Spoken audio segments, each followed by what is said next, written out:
Mesdames, Mesdemoiselles, Messieurs, Monsieur Zébédé Njissu, représentant régional de Ramsar pour l'Afrique, bien le bonjour depuis les Émirats arabes unis. C'est un plaisir et un honneur pour moi d'être avec vous en ligne ce matin et de prononcer ces quelques mots d'introduction pour ce premier forum de la société civile africaine sur les zones humides. Je voudrais tout d'abord saluer l'effort et la persévérance des organisateurs qui, malgré les circonstances particulières et les reports, ont réussi à organiser ce forum. La route a été longue, principalement dans le contexte actuel de la pandémie mondiale de la Covid-19, et nous y sommes enfin. Donc, cette pandémie nous a rappelé plus que jamais nos dépendances vis-à-vis de la nature, nous a montré les faiblesses de notre système économique et social mondialisé.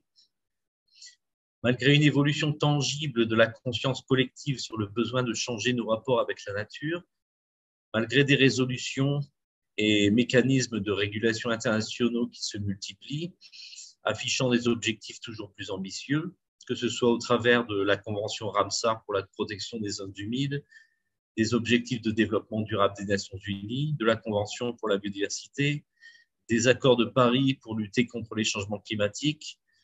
Notre environnement naturel continue à se dégrader et les signes d'amélioration sont encore rares. Donc, comme vous le savez, les zones humides sont parmi les écosystèmes les plus affectés de notre planète. Les rapports Global Wetland Outlook et Global Biodiversity Outlook mentionnent que 85% des zones humides ont été perdues depuis le début de la révolution industrielle. 35% de zones humides ont été perdues depuis 1970 de manière globale et ce taux atteint les 42% pour l'Afrique, qui est le plus important taux de perte de zones humides après l'Amérique du Sud. Les populations animales ne sont pas en reste. Le dernier Living Planet Report, le rapport Planète Vivante en français, publié par le WWF en 2020, fait état de 68% des populations animales perdues depuis 1970 de manière générale. Ce taux s'élève à 84% lorsque l'on ne prend en compte que les espèces inféodées aux zones humides. En Afrique, les populations animales ont connu des pertes de 65% depuis 1970. Ce principalement en raison de destruction et dégradation des habitats, mais aussi de surexploitation des populations d'animaux sauvages. Dans ce contexte, la société civile, les organisations non gouvernementales ont leur rôle à jouer pour renverser cette tendance. Elles ont le besoin et certainement le devoir de démontrer aux instances gouvernementales et internationales le rôle important qu'elles ont à jouer et de communiquer leurs attentes, de partager leurs savoirs et compétences. Le réseau mondial des zones humides a été créé en 2008, à l'occasion de la 10e conférence des parties de la Convention Ramsar à Changwon, en Corée du Sud, avec pour objectif de mieux faire connaître le rôle des communautés locales dans la conservation des zones humides, de les assister dans leurs actions et dans le développement de leur capacité à gérer les zones humides de manière efficace, et ce, dans le cadre de la Convention Ramsar.